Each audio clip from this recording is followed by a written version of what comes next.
be some Republicans who really do believe in a real big government.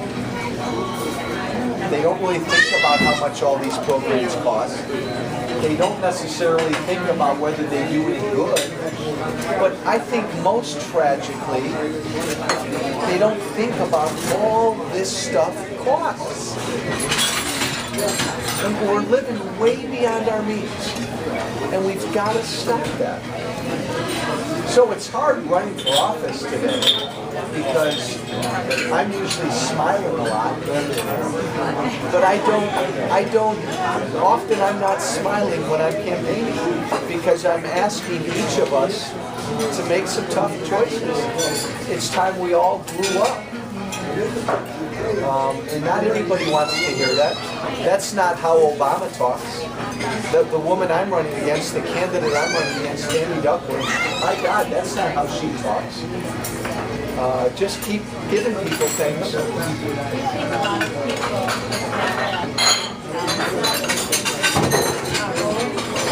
They think what?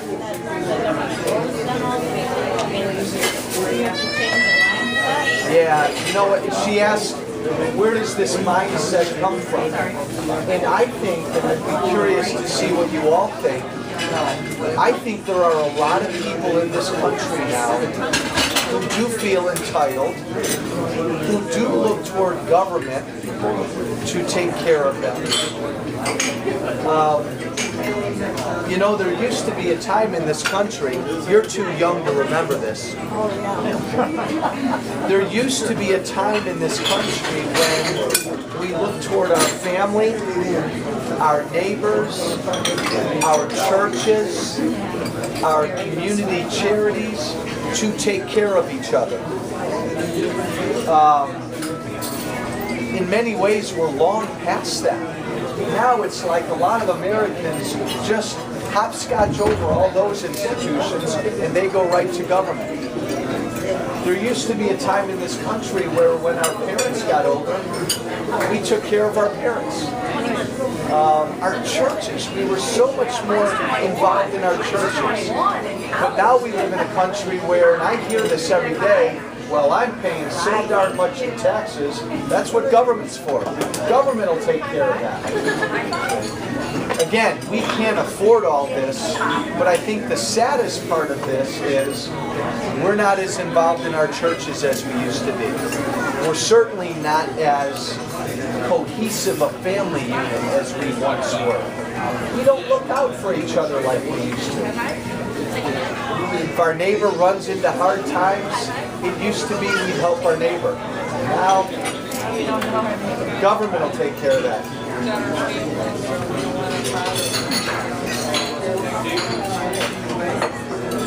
I forget the name of the book, but there was a book written about 5 or 6 years ago that talked about this, that talked about how, I think it might have been called We Don't Go Bowling Anymore. I know I'm getting it wrong. We don't bowl anymore. But it talked about how we're not as involved in all of these neighborhood groups in our churches like we used to be. There's a direct correlation between that and the growth of government. So now we're living in a country where we're about to tip over because we have a government that's too big for all of us. In many ways. We don't visit our families like we used to. Our neighbors. When I look around the community, everybody's got their shades drawn. You can't look in. Years ago, everything was open. Yeah. You could see the canary in the window and people looking out. You don't see that anymore. You don't see kids running around. It's just like the old society. It's a very different time, and it makes me sad for my kids and grandkids. I don't have grandkids yet, because I worry that they'll never know that America where we all did look after each other. But understand, guys, this all makes sense when you think about the two visions we've got in D.C. Again, none of this is personal. I mean, I've got my friends filming me. Democrats really do believe in a big government. It's what they believe in. Fair enough. system. I wish they understood more the negative aspect of that, the downside of having a real big government. One is financial, the country's broke. But the second is, if you want government to take care of everybody, what are you going to lose in that? Well, we're seeing that now. We are not as strong of a people as we used to be. Our families aren't as strong. Our neighborhoods aren't as strong, and our churches aren't as strong. God bless you. That's the downside of having government there for everyone. Other thoughts, issues, questions, guys, about anything? Any topic under the sun? Ever read The Forgotten Man by Amy Schlaze? It shows how the 1936 Explain that. It's a wonderful book. It's absolutely The Forgotten Man was a accident. He was killed by a Harvard professor about 1885. Government after the Civil War, you have all these progressives and their the 36th election, Schlaze puts out the first election where people stop voting as individuals and more as a group identity. FDR, Green Trust, all these professors, told that if you're going to get re-elected, you have to have identity politics. You have to have labor unions, authorities, and all these other. We're all part of groups now. Well, Democrats are just fragmented the society. Teachers unions against the parents, the taxpayers, and the kids, and all these other all these public sector unions that are breaking. And who's the forgotten man? The taxpayer. Who pays for all this? It's a wonderful book. She goes into as well how FDR extended the Great Depression by his policies. In 1937, early 37, we were coming out of it, doing much better within his brain. Just came up with the idea that taxing companies, corporations, and not masses, because there's so much uncertainty, which is very similar to now. Because the assets are there for these companies, big, small, and mid-sized, because of all this uncertainty with the taxes. We have the fiscal year coming up, January 1st. They're not going to create jobs because they're scared to death.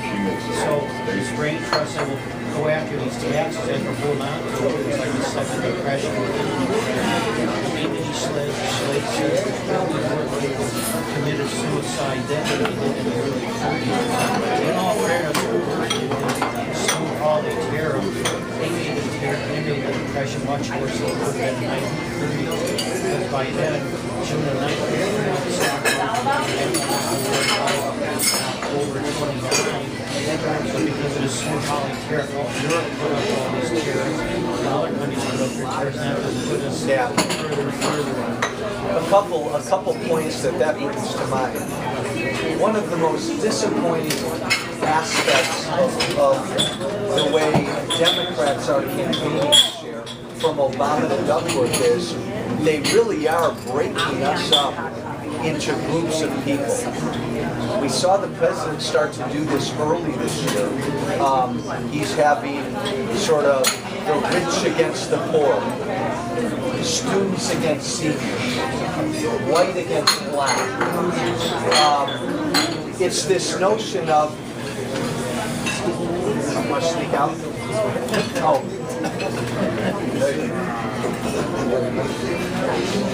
It's this notion of class warfare, pitting Americans against each other.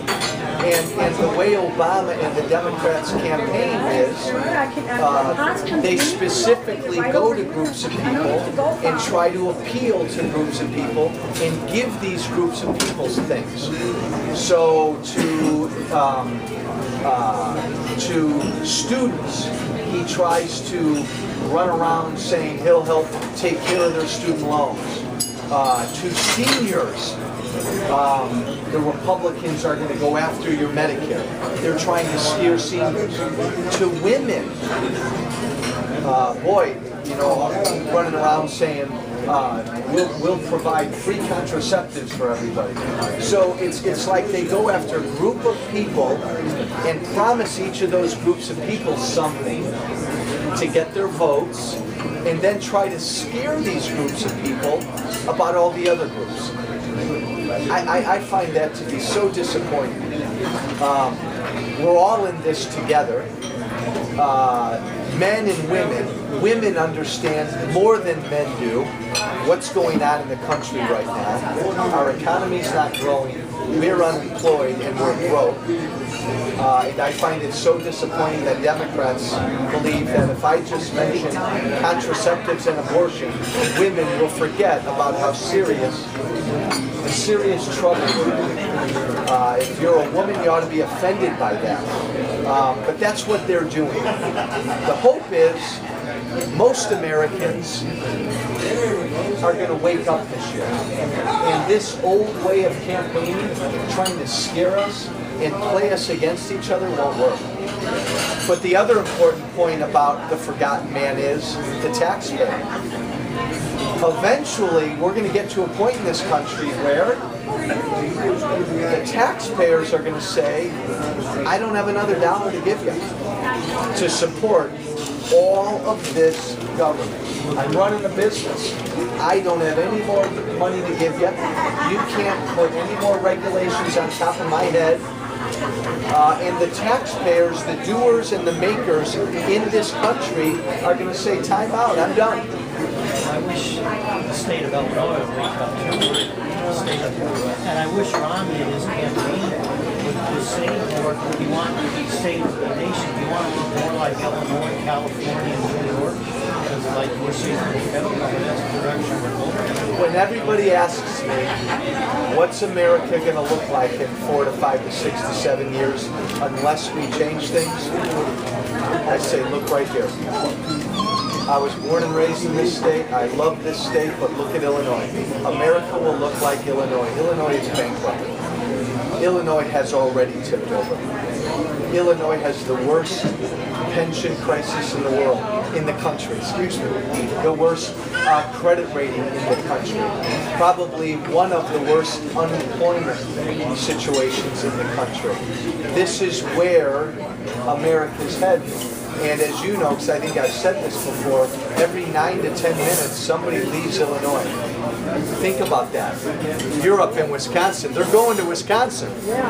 Every 9 to 10 minutes somebody leaves this state. And the people leaving are the business owners, the taxpayers, the doers, the makers, the producers. They're saying, I've had it. And they're leaving. They go to Florida, Wisconsin, Illinois, Indiana, who knows where. But what's being left behind are those people more dependent upon government. It's real scary. One of my friends,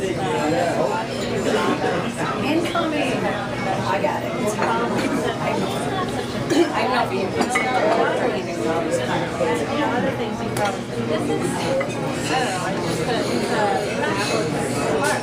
I just think it was one that was, now it's part of a policy to go on to now the supply after I don't know that, you know, appreciate it later. So am I guys. What do you say to that? I take all the calories out. I think the tone that Romney has set to try to beat Obama is a good one. Nothing personal, President Obama. You're a very nice man. You are the president, but you haven't done a very good job. And I just don't think, Mr. President, you understand how the economy works. And this country can do so much better. But we're more unemployed than when you came in office. We are inching along almost in another recession. The value of our homes is down. The value of our savings is down. Our median household income is down. We're paying twice what we paid for a gallon of gas. Mr. President, nothing personal. You've made things worse. And I think that's the tone Mitt Romney needs to take. There are a lot of people in this country who still want to kind of try to like this president, so it should never be personal. It's kind of like what Clint Eastwood said during the Republican convention. You just haven't done a very good job I don't care how historic a figure you were, it's time to go.